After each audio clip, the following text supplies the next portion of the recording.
All right, welcome back to MMA Al Dente. I'm here to talk to you guys about the co-main event of the evening, Max Griffin versus Tim Means. This is a good battle between two tried and tested UFC veterans. Tim Means has fought 45 times. He's probably farted a lot more than that. And he's got 14, 10, 0, and 1 inside the UFC. That's his record. I mean, this is his 26th UFC fight. That's like I don't know, 3 or 4 UFC careers as far as the average lifespan goes. So really cool of Tim Means to be hanging around. He's approaching 40, but so is Max Griffin. Max Griffin doesn't have the mileage, but he's 37, I think, and he is 18-9 overall, 6-7 inside the UFC, which 13 fights are, again, that's a career and a half right there. So cool battle, I suppose. You know, maybe not the best co-main event, obviously, but at least we're acquainted with both of these guys. And I do think it's an interesting fight. You know, Tim Means, both these guys are really tough. They've only been finished once with strikes, just once. Tim Means twice, but one of them's an injury from early in his career. Other than that, just one TKO or KO loss, and it was when Nico Price knocked him out. Max Griffin, he's got one TKO loss. It's when Colby Covington did what probably no one else can do and just ground him to dust and got him out of there in round 3. You know, but that's Colby Covington. Tim Means is not Colby Covington. Max Griffin, you know, I'm not saying he's definitely not Nico Price, certainly not as wild, but I think he's got deceptive power. I do think he could hurt Tim Means, especially early on in this fight. Max Griffin has hurt some guys recently. Magny, Condit, knocked out Kenan Song. And I've always thought he had kind of underrated hands. Definitely he's got the athletic edge over Tim Means. And that's Tim Means' MO as a fighter. He doesn't have the athletic edge. He doesn't have the pep in his step, the pop in his punches. And that's why often he loses round 1. That's like his MO as a fighter. He's got a bunch of these decisions where he's lost round 1 and won rounds 2 and 3. I call it the Darren Elkins. He's done that with Mike Perry, Laureano Staropoli, Sergio Moraes, even though Sergio won that fight, but still I thought Tim Means did very well in 2 and 3, and Alex Garcia.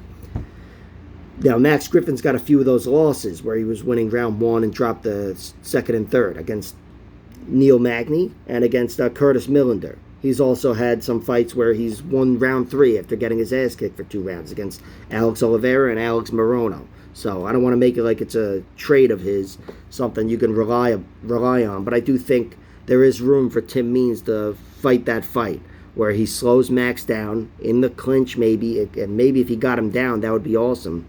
You know, it's hard to imagine either one of these guys working on top control consistently throughout a fight. But just to mix it up, change it up, and maybe suck some life out of your opponent, I think Tim Means certainly would benefit from trying that. At least getting the fight into the clinch, because that's where he is one of those guys who throws elbows, and he's mean and tight there, even though, you know, he's got fucking gigantically long arms.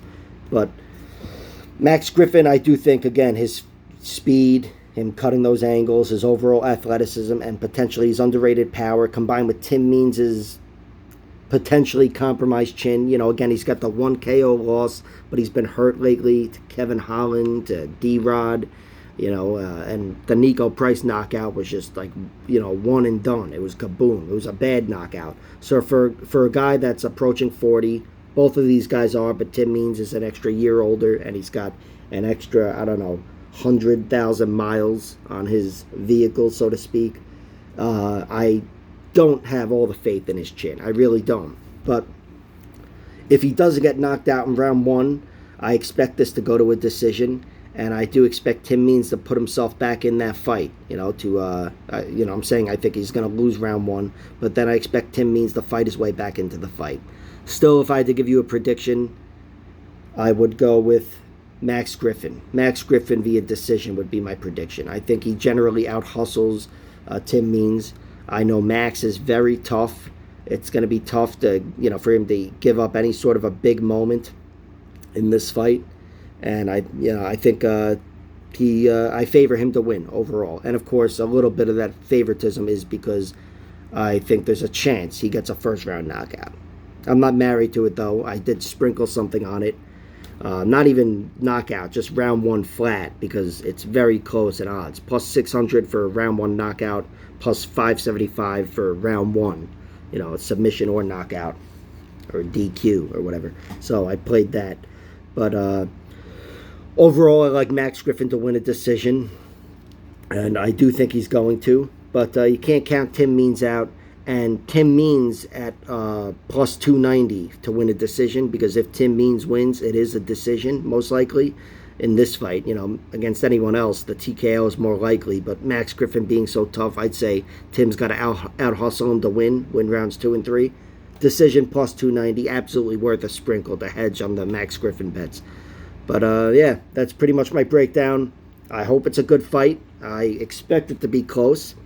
And thank you. Like, share, subscribe, all that horse shit.